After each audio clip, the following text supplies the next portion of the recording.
Welcome everybody to the third webinar in the OAC's educational webinar series. We had a little bit of technical difficulties before starting this evening, so we thank all of you who have stuck with us for the past few minutes as we were getting started. Tonight's educational webinar will focus on who's in control, the science behind willpower. It will be presented by Sean Connolly, Dr. Connolly, and moderated by Dr. Lloyd Stegeman. For those of you that are joining us tonight on Google+, please remember that you can watch this on the event page. You can submit questions there. And for those of you that would like to submit questions via our info account, you can send them to info@obesityaction.org. So once again, I would like to welcome everybody tonight. Tonight's moderator, Dr. Lloyd Stegeman. Dr. Stegeman is a metabolic and bariatric surgeon with almost a decade of surgical experience. Dr. Stegeman's southern charm and personal down-earth approach to the surgical treatment of obesity has made him a sought-after speaker at local and national events. His expertise in the field of bariatrics is surpassed only by his passion in advocating for patients' rights and access to obesity treatments. Both medical and surgical, Dr. Stegeman is a member of the OAC National Board of Directors and also serves as a program co-chair of the Program Agenda Subcommittee, and he is the chair and proud participant of the OAC's sponsored membership program. Dr. Stegeman, welcome tonight. Who's in control of the science behind willpower? We've had a lot of interest. I see a lot of folks watching us right now online. Go ahead and take it away. Hi, good evening, everybody. And I also want to say thank you for sticking around while we work through some of our technical issues. And for those of you that stuck around, you're in for a real treat tonight. I got to tell you, one of the things I see just all the time of patients that come see me who are interested in weight loss, both on the medical side and on the surgical side, is the conversation about willpower. And many times this conversation is held with their primary care physician or even other family members where they say, you know, if you would just push away from the table, you could do this on your own. You just need to be stronger and you could do it. Well, in fact, it's not exactly that simple, but as you're going to learn tonight from an outstanding expert in the field, Dr. Sean Connolly, is that willpower is something that we can start to develop, that it is a muscle, essentially, that we can continue to work on. And it's important not only on the medical side, but on the surgical side as well. It's a real pleasure to have Dr. Connolly here tonight. Dr. Connolly is a graduate of the University of Arizona and has been working in the weight loss industry for over 10 years. He's been absolutely vital to me and my practice and has brought so much knowledge to our patients about the life changes that go on as somebody experiences weight loss. And so it's an absolute pleasure to have Dr. Connolly here tonight. I think you all are really going to enjoy it. And we're going to stick around afterwards to take questions. So please, if you have any questions, please forward those to James, and we'll be happy to answer those afterwards. Dr. Connolly, thank you very much for coming tonight, and let's turn it over to you. Thank you, Dr. Stegeman, and good evening, everybody. And I'll start off, since we're starting a little late, and just the basic recognition that we've all reflected in our lives about what goes on in our brain. We're fascinated with the complexity of the human brain. And studies have found, for example, that the human brain is more powerful than 100 supercomputers combined. So we could talk for a long time about that. But when we focus primarily and specifically on willpower, at some point, we have all wished we had more of this mysterious thing called willpower. We have all heard of great accomplishments over the years, and we have wondered how people could accomplish these things. We have all wished for more this brain factor in order to be the person that we wish we could be. And we compare ourselves to others, and we often think we have less of it or more of it than some others. But as we will talk tonight, I hope I can share some things that will be helpful. In 2011, the American Psychological Association did a study asking people what was holding them back from improving their lives in many different areas. and lack of willpower was cited by people as the #1 reason for not being able to make important changes in their lives. So we all recognize that willpower is important for all of us.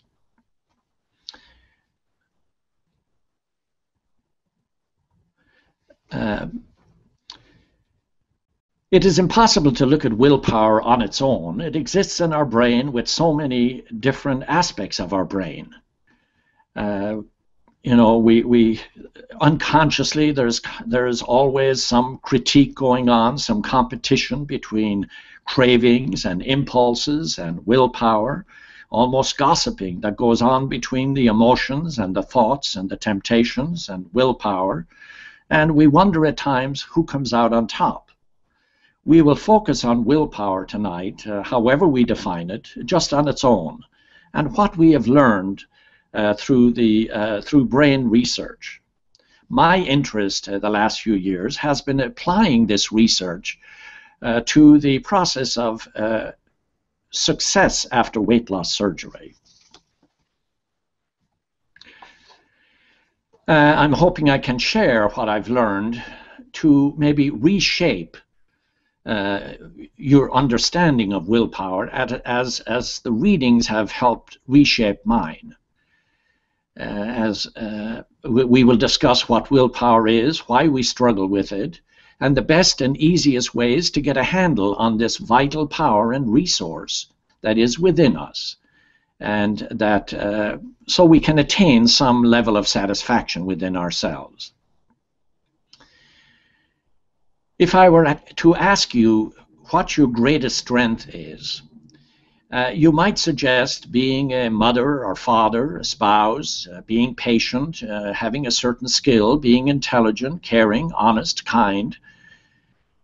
And when studies have been done in this situation, and people have been asked this, willpower, self-discipline, or self-control usually come in last. In one particular study of over 1 million people, willpower came in last.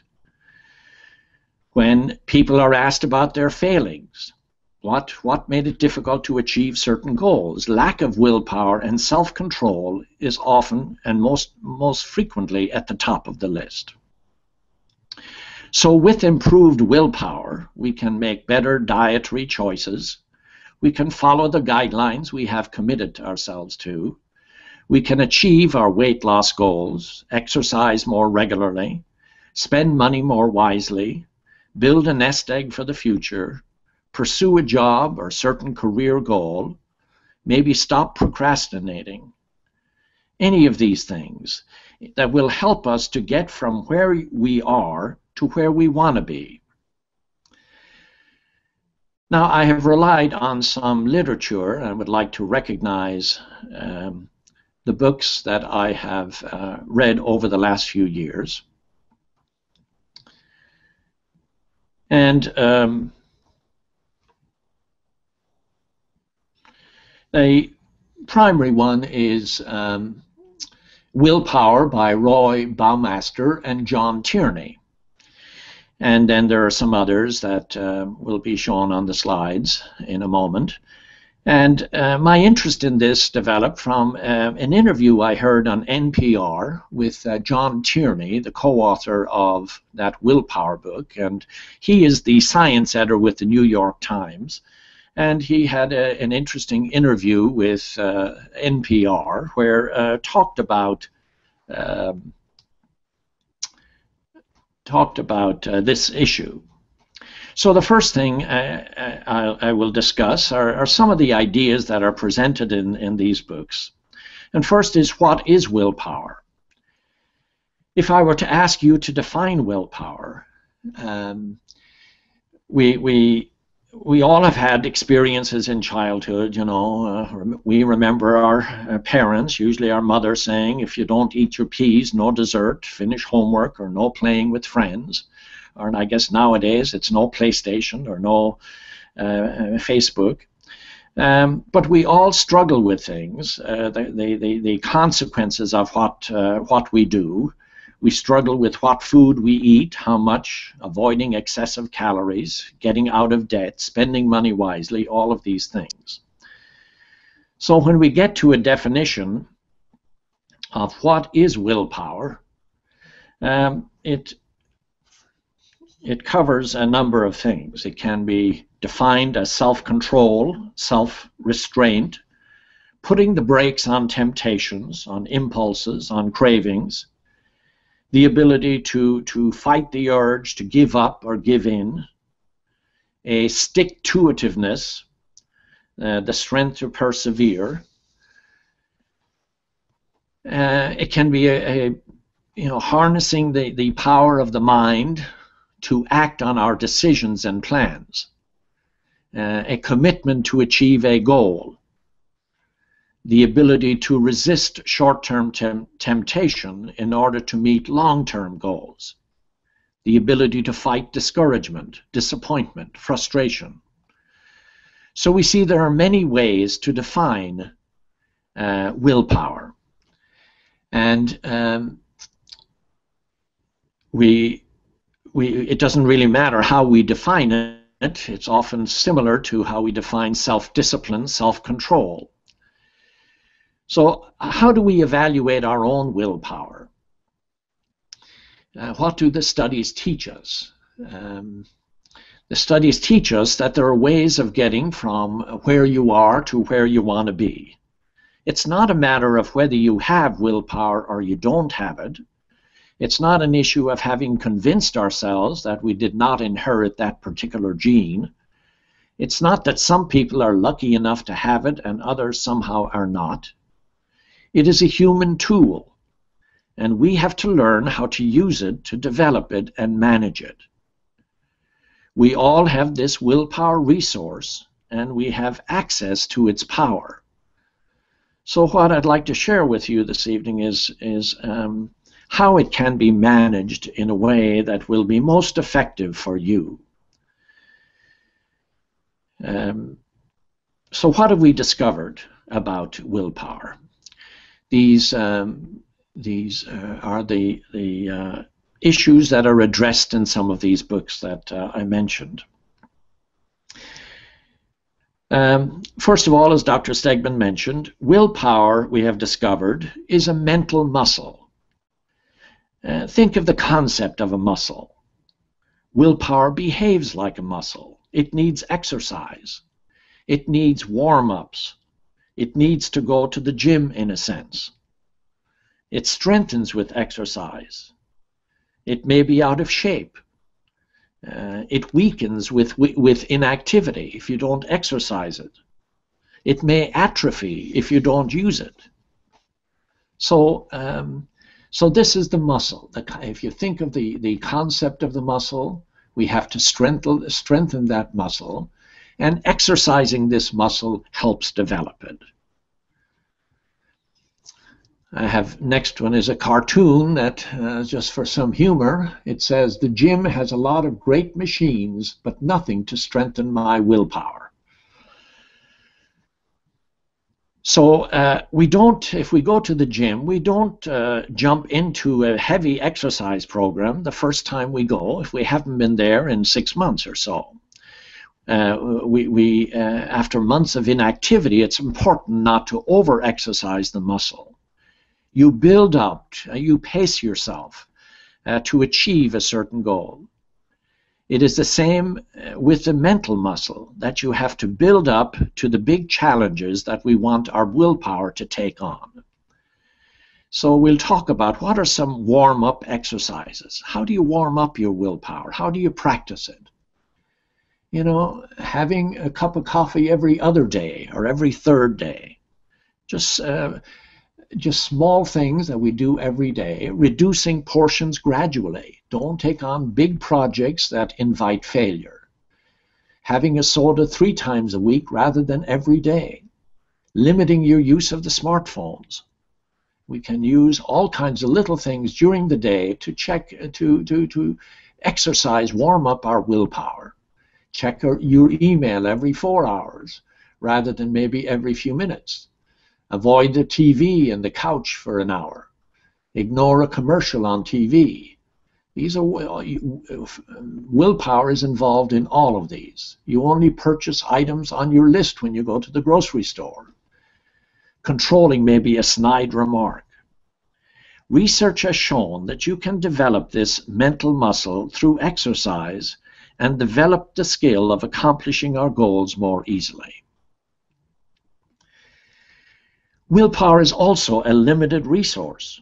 Scientists have discovered that willpower behaves just like any other form of energy in our system. Keep in mind it's a consumable product. We only have a limited amount of willpower to be used every day. Once we have used up that willpower for a day, that's it. There's little left. You exert willpower during the day when you're at work, when you come home and deal with the family, with relationships. So overburdening our willpower invites failure. We have limitations on our intelligence, on our competence, on our kindness, on our creativity, and so with willpower.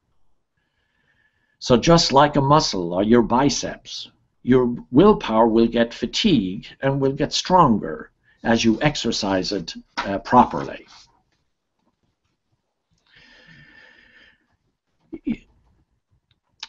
The scientists have also learned about willpower depletion.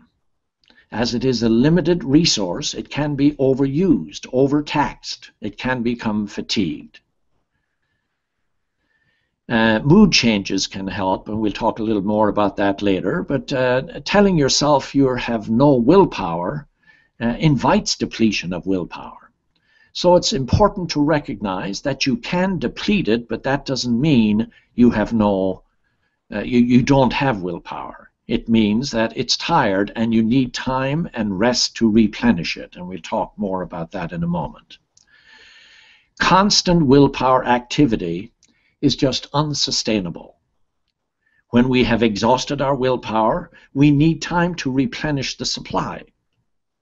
We recognize dozens of desires and urges every day. Some are easy to set aside and some are more challenging. Some take more willpower. Maybe brushing your teeth after every meal, cutting the fries at lunch, telling your boss or coworker what you really feel, buckling down and getting the job done. Think of the grocery store. Think of how marketers have learned when your willpower is fatigue. Think of walking around the aisles of the grocery store, making decisions, what to buy, what the cost is, which is the healthier brand, which cereal, for example, has less sugar, which has less salt. And then you come to the impulse aisle, and all that candy and all those goodies and sweets in the cashier's lane. They know when your willpower is fatigued after all those decisions, you're worn down. So your willpower is depleted. So they hope that you'll pick up some goodies for yourself at the cashier line. We drain our willpower, and we can, by frequent use, it just diminishes the strength of willpower. Now, researchers have been unable to come up with indicators, telltale signs of when willpower is depleted. We don't have any clues at this point, other than they say that emotions are more intense, that we react more intensely to everything when our willpower is depleted. But they haven't been able to come up with a more specific clues about when is our willpower depleted. But when that happens, the brain loses the ability to regulate the emotions at that moment. And if all day long you are making trivial choices, which route to go to work, how to avoid a traffic jam, how much money to spend or not spend, focusing on work rather than checking Facebook, eating fruit instead of candy, all of these things use up brain power.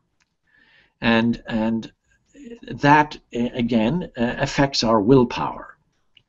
So being aware of the demands on your willpower every day will help you, because if you expect too much of tired and weary willpower, you will invite failure.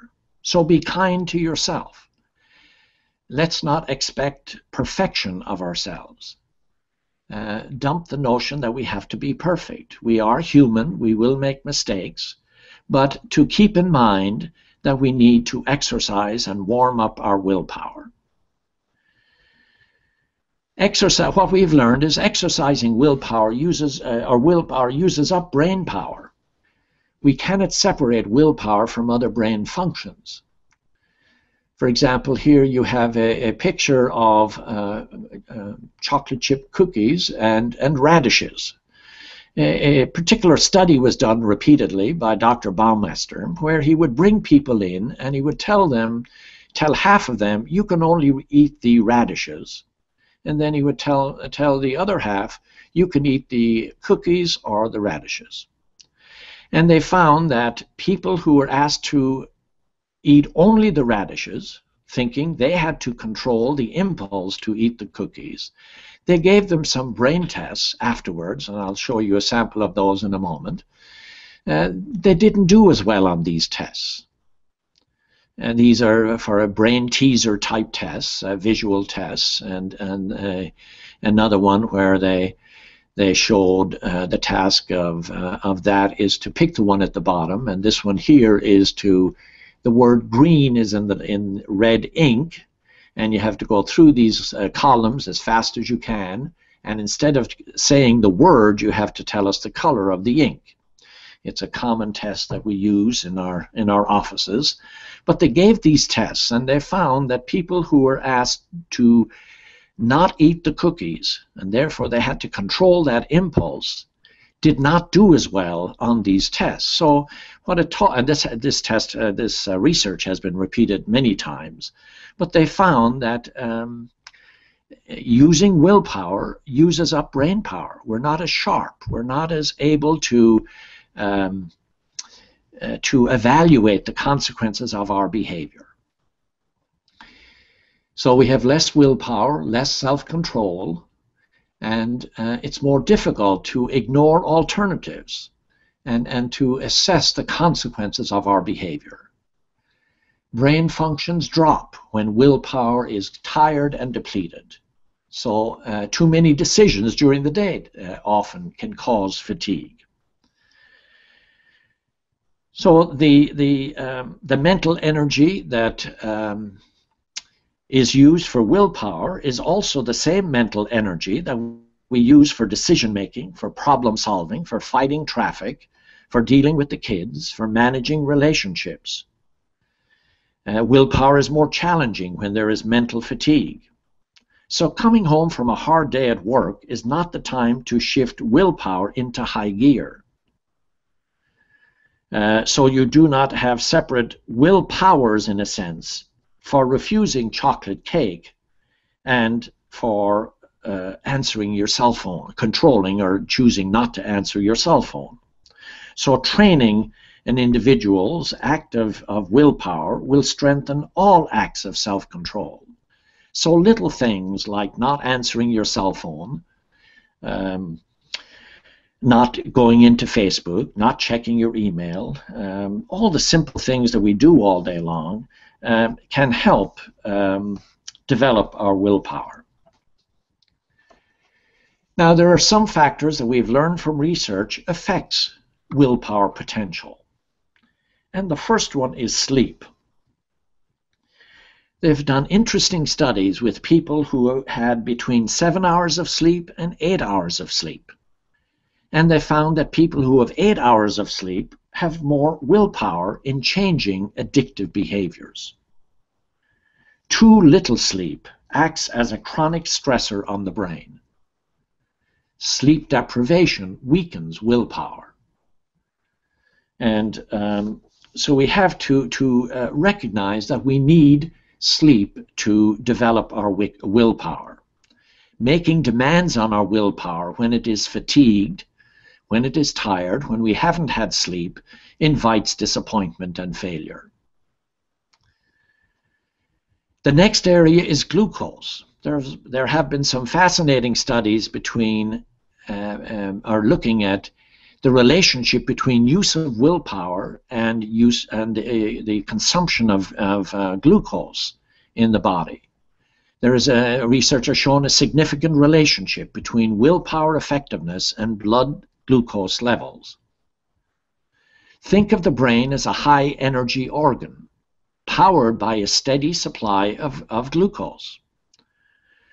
Now, in the lab where they do a lot of these studies, they do easy ways of replacing glucose, like orange juice or some candy or some sweets. When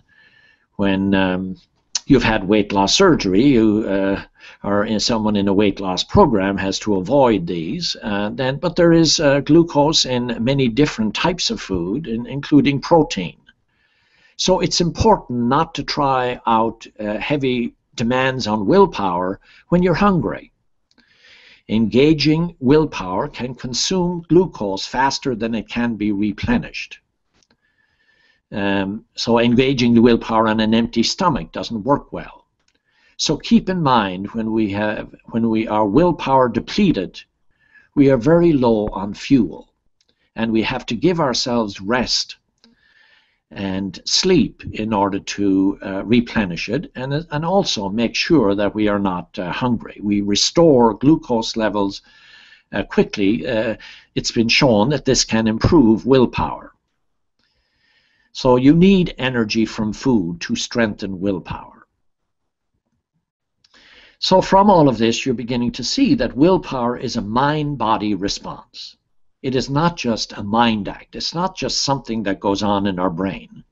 And I'm not going into all the studies that have mentioned this, but there are numerous studies all over the world showing these findings in different ways.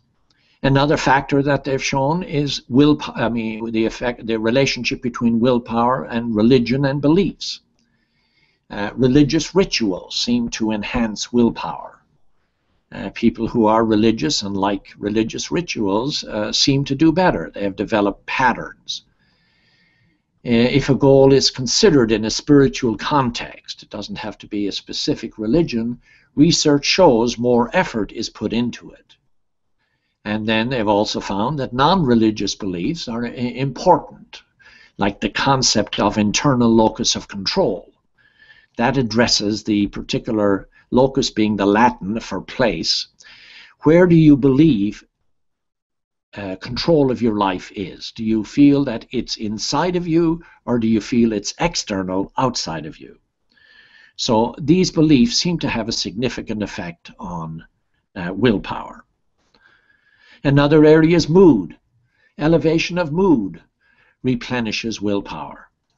Having a good laugh, watching comedies. They did some interesting studies that they found that your favorite TV shows are very helpful in replenishing willpower.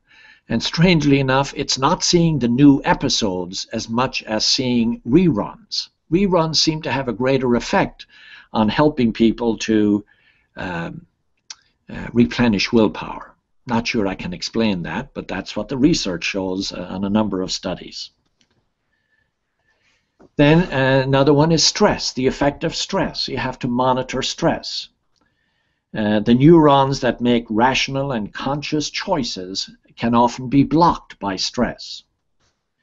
So recognizing the levels of stress. When stress hormones are released, our impulsive side is switched on. So we all know that it's more difficult to make significant healthy choices when we're stressed. We all do some emotional eating. Stress, they said, blocks the ability of the brain to evaluate the consequences of our behavior. And other factors that I just will mention are, and they've noticed that noise, being in crowds, certain smells seem to have an effect on willpower. I won't go into these in depth. There's not as much research in these areas, but many studies mention them as having factors on the use of willpower. So let's move on to some of the challenges of more effective willpower. I guess the one that all of us face is the impact of delayed gratification. We all know what delayed gratification is: waiting to do or obtain something later rather than give in to an immediate impulse. Those of you who are listening who give up certain types of food in order to benefit from some self-esteem, enjoyment later on, that you've accomplished certain goals, that you have lost weight, is a big challenge, and delaying gratification seems to be a key issue. One of the things we know, and I'll mention the study that's mentioned here, the Michel marshmallow study, is a famous study that was done at Stanford University many years ago by Dr. Michel. And what he did was bring in 4-year-olds, and as you see the little girl there looking at the marshmallow, he had a number of 4-year-olds, and he brought them in, and he put a marshmallow in front of them, and he told them, I have to leave for 15 minutes, and I want you to wait, and you can eat the marshmallow immediately, or you can wait 15 minutes until I get back. And if you wait and postpone or delay gratification and eat your marshmallow, then you will get a second marshmallow when I get back. And he found that some children were able to do that and some others were not. And his own daughters were in the group, and then when they got into high school, he heard them talk about these other students whom he recalled from the study, and so he followed these students through their teens, through their 20s, through their 30s, into their 40s. And what he found was, and what we know from other studies since then, that the one single personality characteristic that predicts academic performance,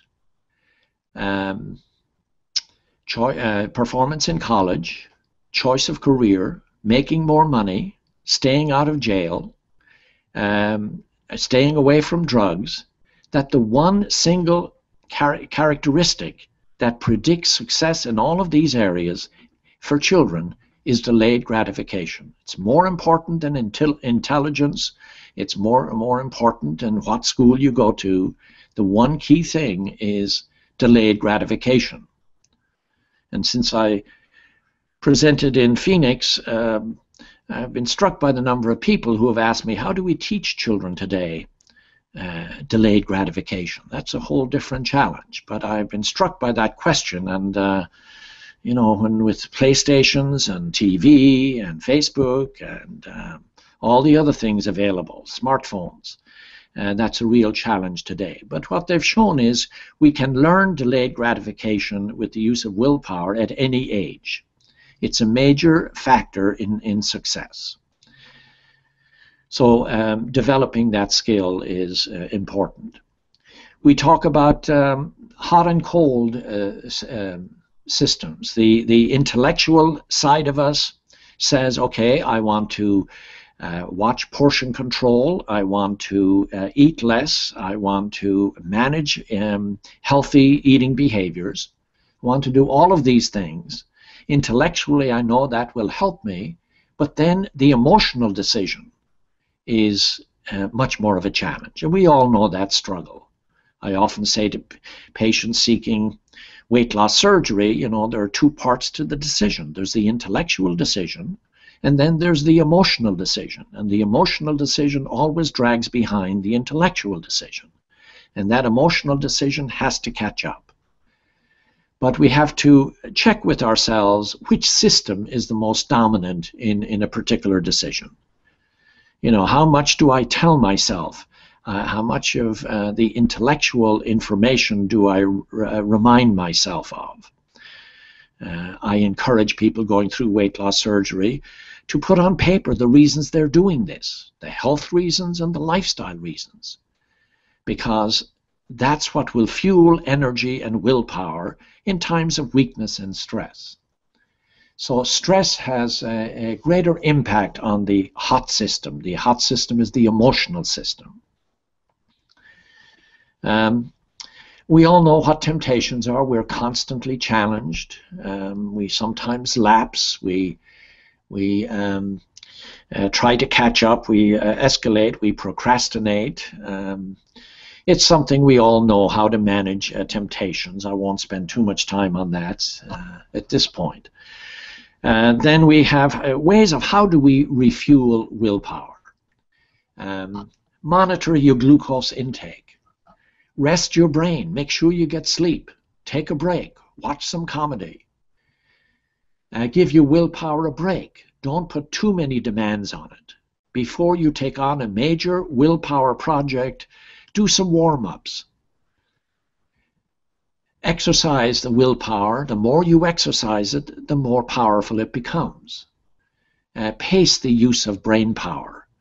If you, like I mentioned, if you have a tough day, give yourself some breaks when you get home, that you don't try to get your willpower in line. Looking at some things, maybe with keep in mind that this is a muscle, this is a mental muscle. Exercising in the short term strengthens in the long term.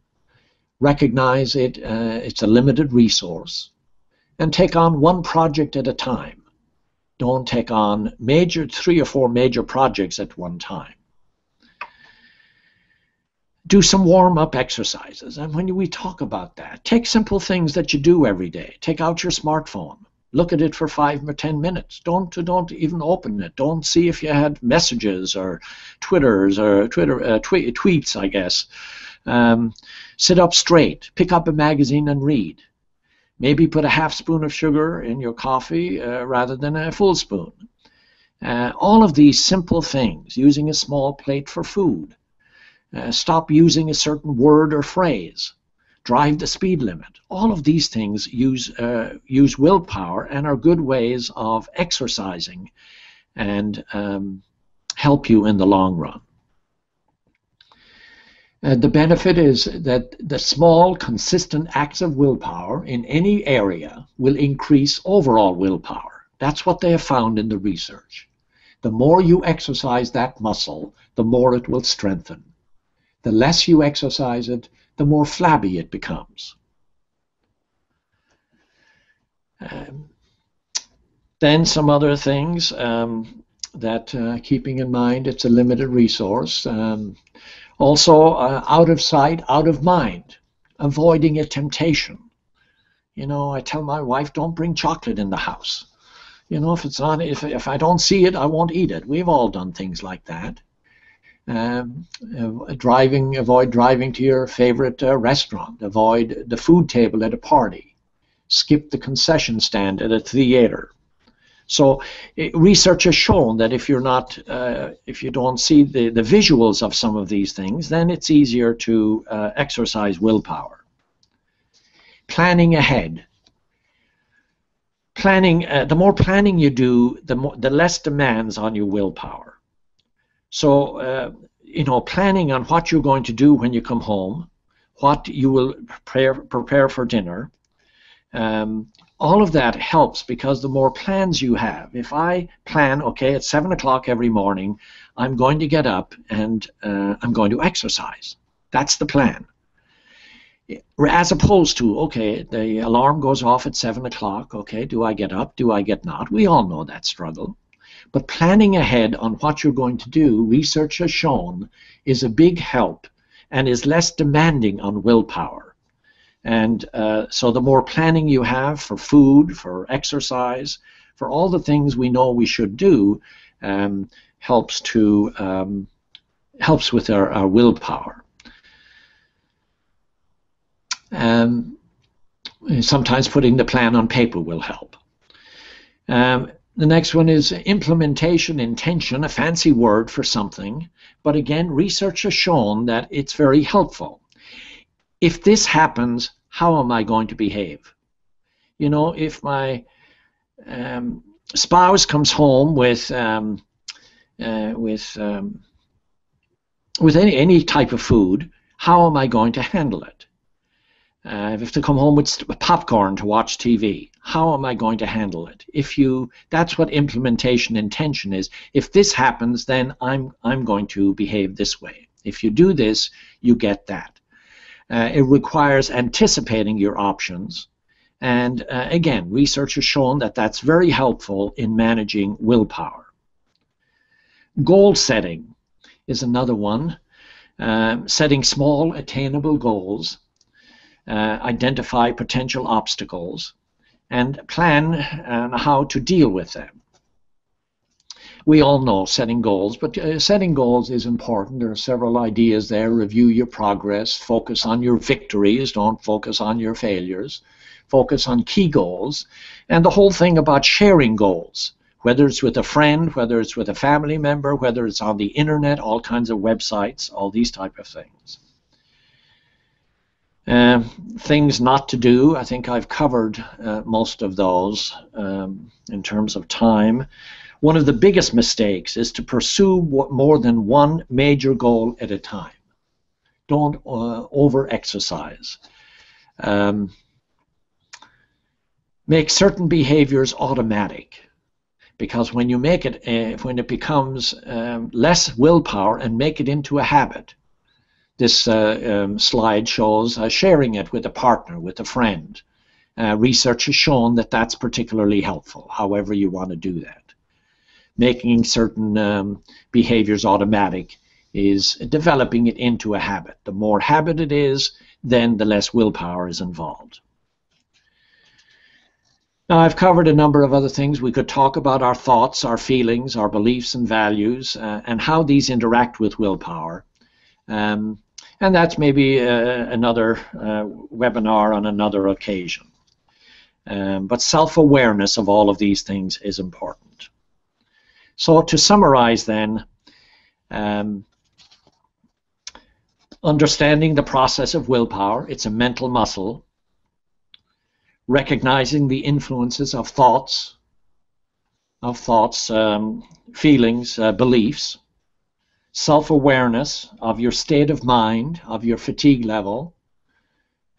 Exercising that mental muscle, recognizing that it is limited. Monitoring blood glucose levels, monitoring the demands on the brain energy, managing rest, sleep, distractions, managing moods, pacing yourself, and planning ahead. So these are some of the keys to more effective use of willpower. It's not whether you have it or don't have it, it's how you use it. And I hope that sharing these thoughts will be helpful in understanding that. Thank you. Dr. Connolly, thank you very much for tonight's webinar. That was absolutely excellent to discuss willpower. We got a lot of questions here. We know we're running a little bit behind, so we're going to try to get to as many of them as possible. Dr. Connolly, first question for you. How does the common phrase, if there is a will, there is a way, fit into this topic? Well, that's a phrase I'm sure we have heard throughout our lives. I think what I understand about that is that it implies that some of us have willpower and some of us don't. And I hope that the new research on willpower, that it is a mental muscle and it's how we manage it, is more important than if we have a will, we have a way. I think that can be negative. If we feel we don't have the willpower, then we give up too easily. Excellent response to that. Dr. Stegeman, this question I think would be for you. It says, I've had bariatric surgery, but I often feel that my willpower has gotten less after surgery than it was before. Any insight into this, Dr. Stegeman? Yeah, I would say that most likely it's not being exercised quite as well after surgery, because for about the first year after weight loss surgery, it's much easier actually, because certain foods may bother you quantity-wise. It's very difficult to take in significant quantities. It all feels so great. You're losing weight pretty much no matter what you do. And so many times you can get lulled into this sense of complacency that I don't have to work on things. The weight is just coming off, and you're not using that mental muscle.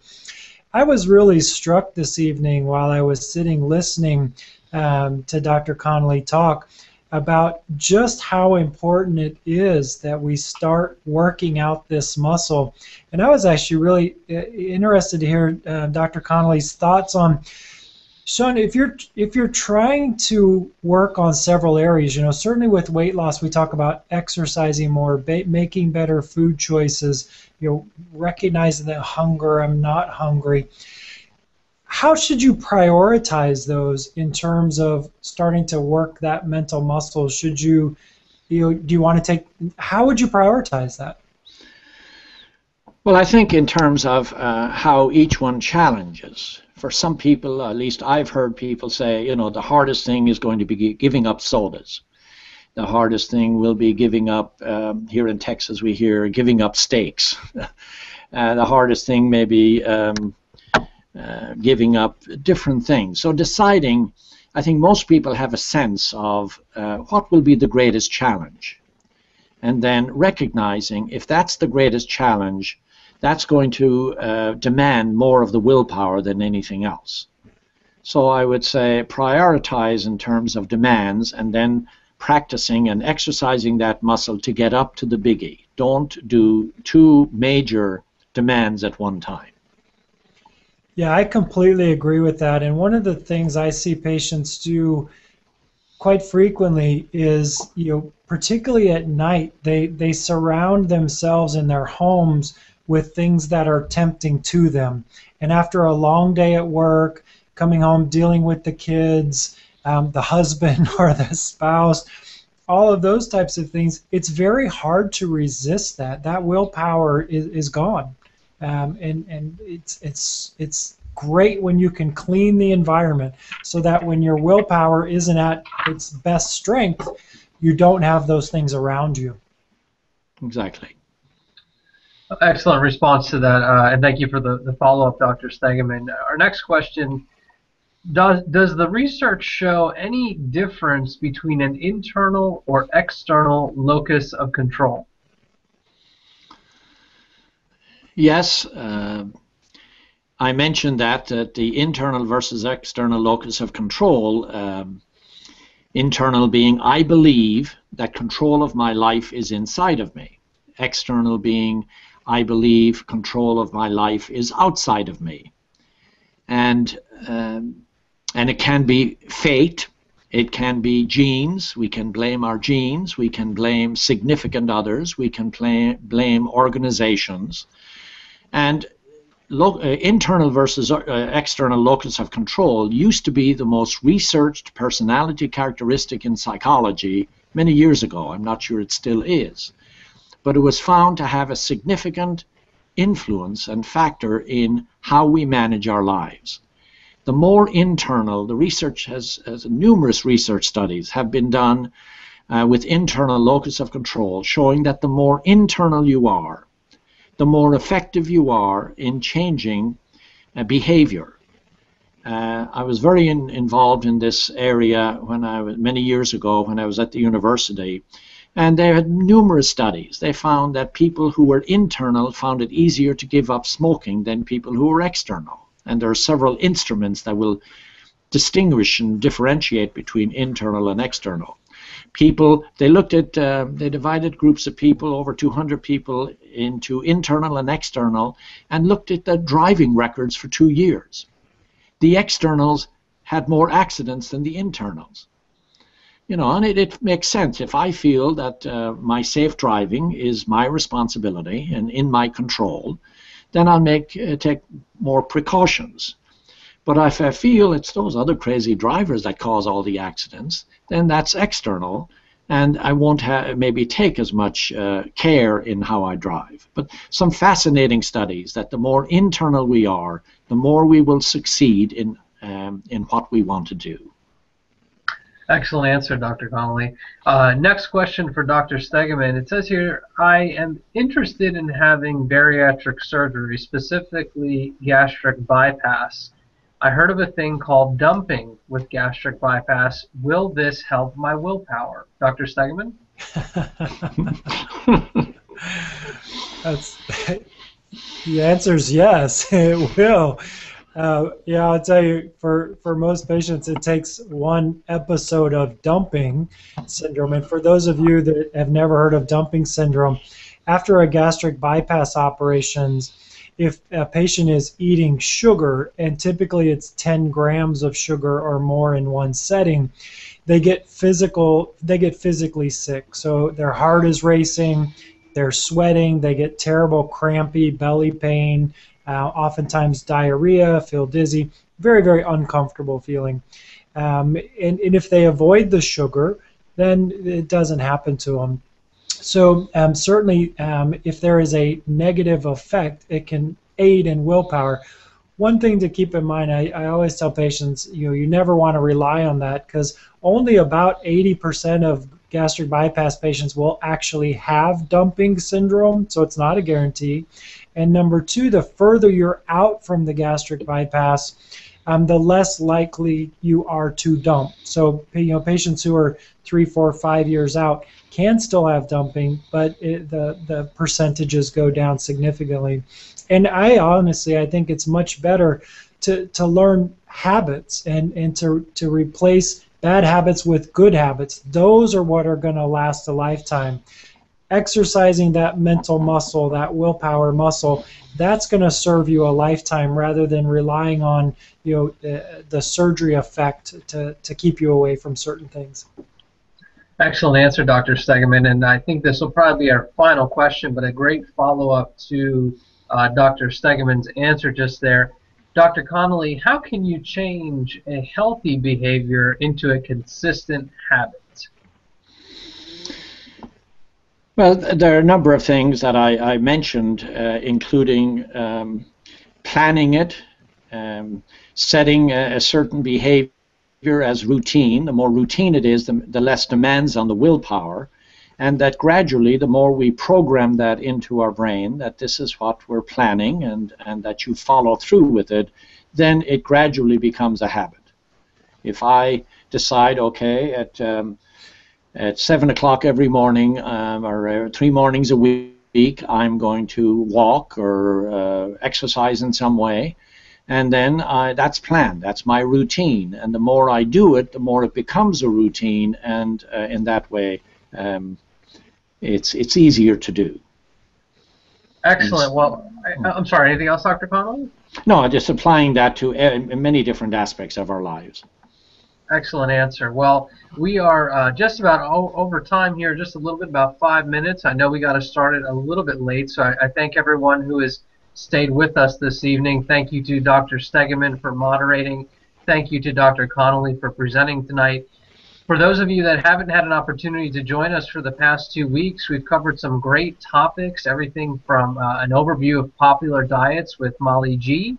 Last week, a great webinar on self-perception with Meryl Littleberry, also moderated by Dr. Stegeman.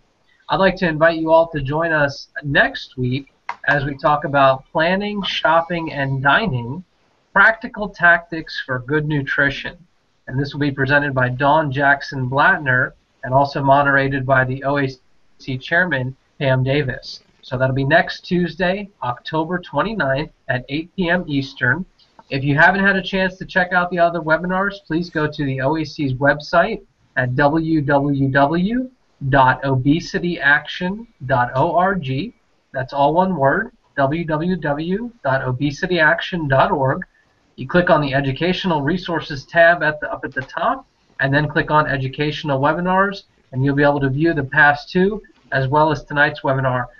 Once again, thank you, Dr. Stegeman. Thank you, Dr. Connolly. We appreciate everyone who joined us online tonight, and we will see all of you next Tuesday at 8 p.m. Eastern. Thank you. Thank you.